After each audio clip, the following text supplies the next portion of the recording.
Hey y'all, welcome back to this week's episode of AMA Friday with Amy Miller, Recruiting in Yoga Pants. This week is going to be really hard for me.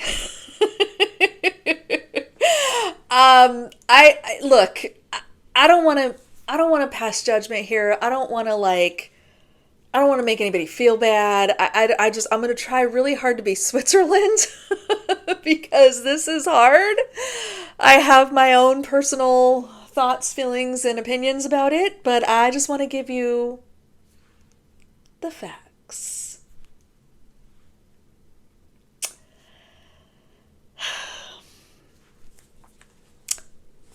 Got involved in an interesting exchange recently. I don't even remember what the original post was, but the general idea was around like hybrid remote work, on-site work, blah, blah, blah. And I get it. Like we would all love to be remote. I would love to be remote. It's just not the world we live in at the current moment. Who knows? Tomorrow's a new day. But even I work for a company that had a return to office mandate. So guess who takes their happy little behind into the office 3 days a week? Me, because I like being employed. So I'm going to do it, even though I would love to be at home. Not the role I have. So therefore, go into the office. So I was a bit surprised to see a comment on this post from someone who, by the way, not in recruiting, doesn't appear to have been a manager in the past either. I could be wrong though. LinkedIn profiles don't tell the whole story, right?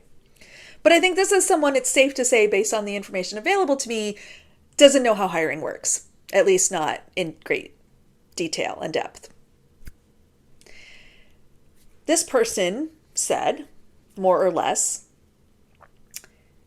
if you see a hybrid role that you really like and you want to work remotely or you can't come into the office, whatever, go ahead and apply, go through the interview process, whatever, and then they will like you enough. There's enough managers out there. There's a number of people out there who will like you enough that they will make the role remote for you. And I said, well, there's probably an equal number of hiring authorities who will be very angry at being manipulated and misled. Just say it. Don't ask me how I know. Friends, I was accused of stirring the pot. There's always someone like you to come and stir the pot. Oops. Look, do what you like. None of my business. Just keeping it real, okay? I promised y'all transparency and honesty from the very first video 5 years ago. I'm not going to change now. I'm just going to tell you how it really is, okay?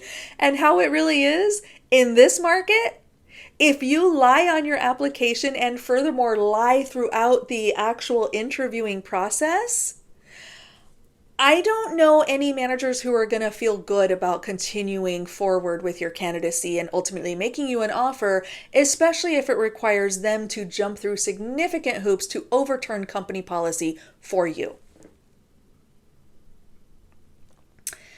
Here's my advice. If you feel really strongly about an opportunity, but you know for a fact I cannot possibly relocate, I cannot possibly come to the office any days of the week, you need to be upfront about that. Do not waste anyone's time, especially your own, because this, for the most part, I would say in most circumstances, this is not only going to result in you not getting an offer, it is also very likely for you to be documented as someone who falsified their application, made incorrect statements through the interview process, and ultimately, even though you received good feedback from the interview, was not inclined to offer because of that. Just telling you what could happen.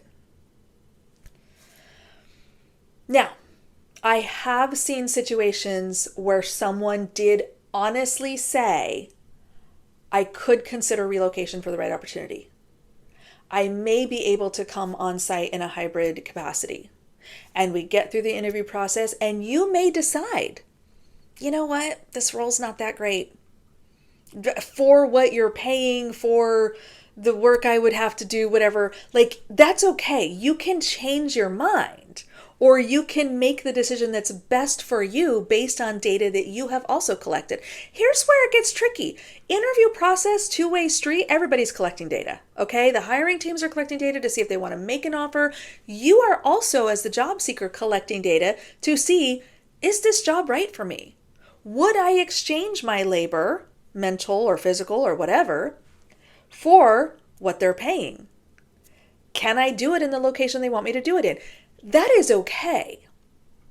So I'm just going to urge you to think carefully about what you're committing to and what you're promising and what you're saying you're willing to do, especially in the event that you're not actually willing to do it and never were in the first place.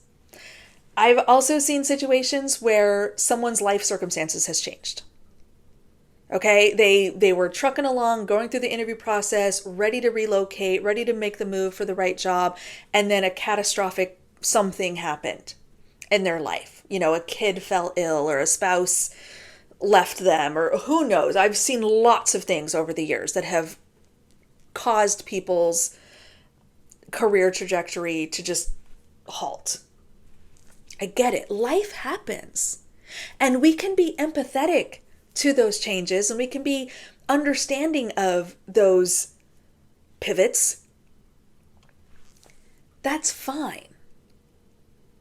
But if you're coming in at the 11th hour and saying, psych, I was never planning to relocate, make it remote and I'm in. No. No. So friends, if that is really important to you and you honestly in your heart of hearts know that there ain't no way they can convince you to make that move or come on site, you need to just walk away from that opportunity. The risk of damaging your reputation with those people, for me, would be too big.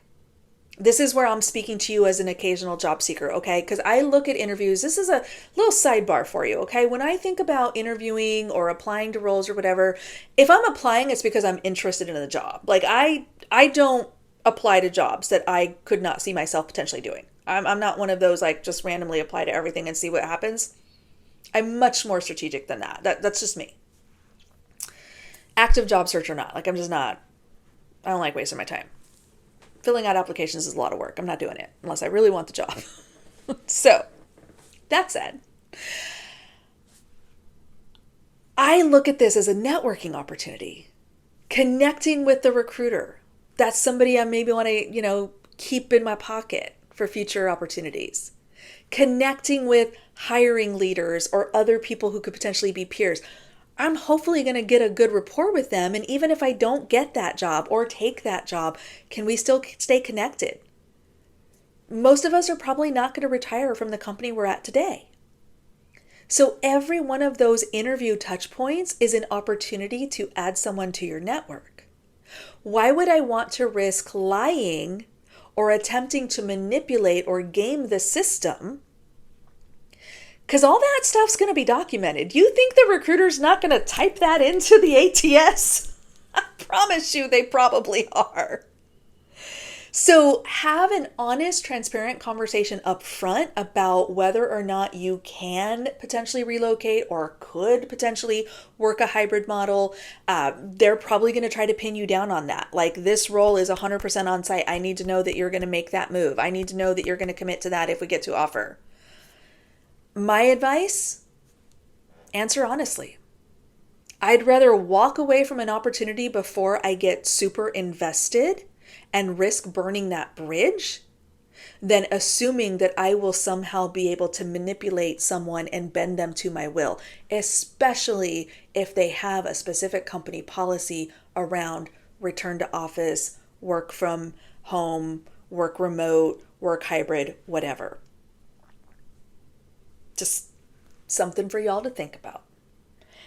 And moral of the story, don't take job search advice from people who don't have job search expertise.